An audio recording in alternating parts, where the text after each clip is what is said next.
इस वीडियो में हम सिर्फ इस क्वेश्चन को देखने जा रहे हैं। चलिए आप भी इस क्वेश्चन को देखें, यहाँ पर आंसर करें इसमें क्या रहने वाला है। देखिए इसमें है कि कंसिडर द फॉलोइंग फीचर्स, ये आपको दिख रहा है यहाँ पर, जिसमें पहले आप देखेंगे ब्लॉकचेन इंटीग्रेशन है, सेकंड है centralised platform, user ownership and control, fourth है एबिलिटी। अब देखिए which of the above are characteristics of web 3.0, तो यहाँ पर ये बताना है कि इनमें से कौन से वेब 3.0 के ये कैरेक्टरिस्टिक आ रहे हैं इसमें, ठीक है ना।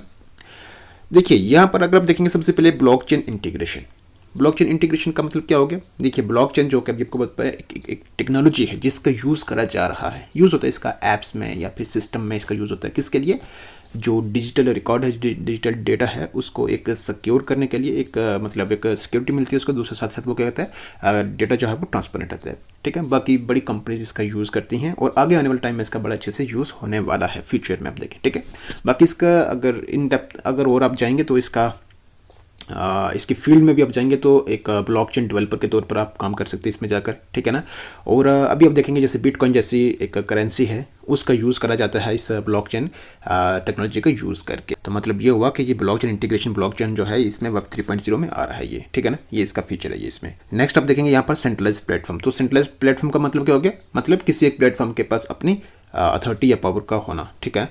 सिंपल आप देखेंगे तो किसी एक के पास पूरा कंट्रोल होना, पूरी अथॉरिटी होना, उसको सेंट्रलाइज प्लेटफॉर्म कहा जाता है।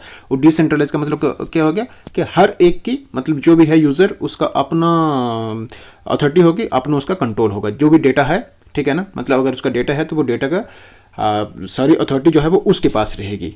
डिसेंट्रलाइज में ये होता है कि किसी एक के पास जो अथॉरिटी वो नहीं रहती है, ठीक है। तो सेंट्रलाइज में क्या रहता है कि एक के पास क्या रहती है, अथॉरिटी रहती है, ठीक है। अब थर्ड आप देखेंगे तो यूज़र ऑनरशिप एंड कंट्रोल, ये होता है डिसेंट्रलाइज, इसी को डिसेंट्रलाइज कहा जाता है, ठीक है ना। जिसमें मतलब यूज़र ऑनरशिप एंड कंट्रोल जो किसी मतलब अपने मतलब इस पर किसी का भी किसी एक का पूरे पर कंट्रोल नहीं होगा, ठीक है ना, ठीक है। तो इंटरऑपरेबिलिटी क्या हो गया? इंटरऑपरेबिलिटी इसका मतलब ये हो गया कि जिसमें आप देखें अगर एग्जांपल के तौर पर आप समझेंगे ना, सीधा सिंपल एग्जांपल को लें, जैसे देखिए जैसे आप कोई बहुत सारी आपने एप्लीकेशंस का यूज़ करा होगा ना, एप्लीकेशंस का यूज़ करते हैं आप, ठीक है ना। एग्जांपल के तौर पर आप देखें, आप एक तरफा फेसबुक, एक तरफा इंस्टाग्राम।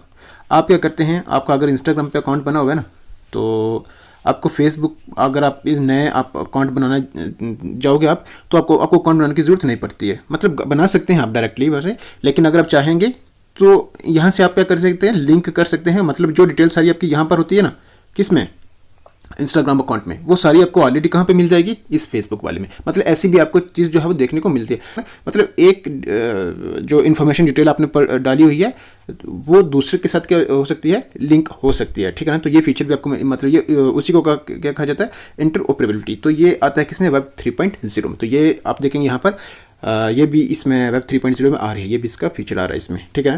तो अब देखिए यहाँ पर सेंट्रलाइज प्लेटफॉर्म नहीं आता इस वेब 3.0 में, क्योंकि ये डिसेंट्रलाइज्ड है ये, ठीक है। इसमें डिसेंट्रलाइज होता है, जो कि यहाँ पर थर्ड ऑप्शन आ रहा है, ठीक है। तो इसमें फर्स्ट भी हो गया, थर्ड भी हो गया और फोर्थ भी, ये तीनों यहाँ पर क्या रहेगा इसका फीचर रहेंगे, ठीक है ना। तो इसमें तीनों ये मतलब फर्स्ट, थर्ड एंड फोर्थ आपको मिलेगा इसका करेक्ट आंसर।